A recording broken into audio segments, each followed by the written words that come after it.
I became aware of the existence of a fundamental problem, a philosophical problem, over the last 30 years or so. And I want to familiarize you with it a bit, because you need to know this. It's really important. It's complicated, but it's really important, because if we don't get this right, we're really in trouble.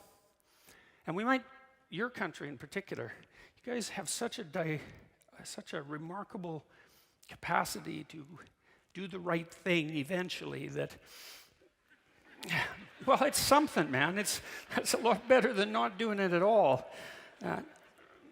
And I think if people understand this, the more people understand this clearly, the more likely it is that nothing too terrible is going to happen, because things fall apart that shouldn't fall apart.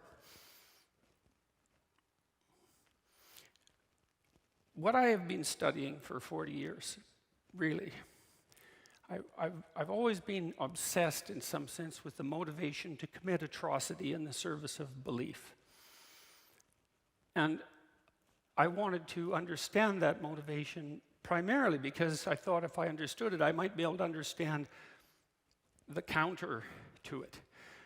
You know, because I always believed that if you understood something, a problem, you could work towards a solution.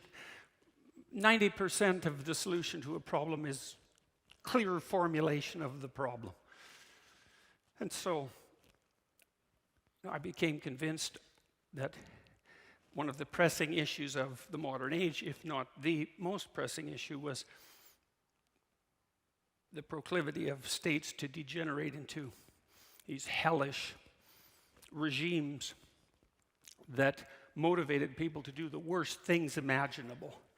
And I regarded the fact that that happened as an unassailable fact, right, a bedrock fact. And it's an interesting kind of fact, because what it meant for me, I would say, is that I became convinced of the reality of evil.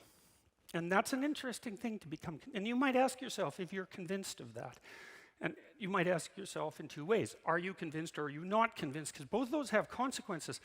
If you are convinced, well, we'll talk about the consequence of that in a minute. But if you're not convinced, it means that, well, what's your stance in relationship to Mao or Stalin or Auschwitz?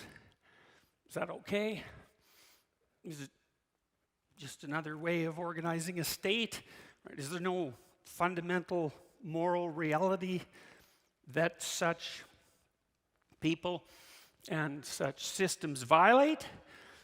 Is that all just a social construction, an arbitrary social construction?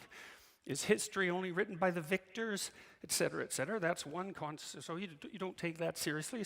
Don't take the idea of evil as a fundamental reality seriously. That's where you have to go intellectually, ethically. If you do take it seriously, well, that presents another conundrum, which is, what do you do about it? Maybe nothing. I think nothing's the wrong answer, though.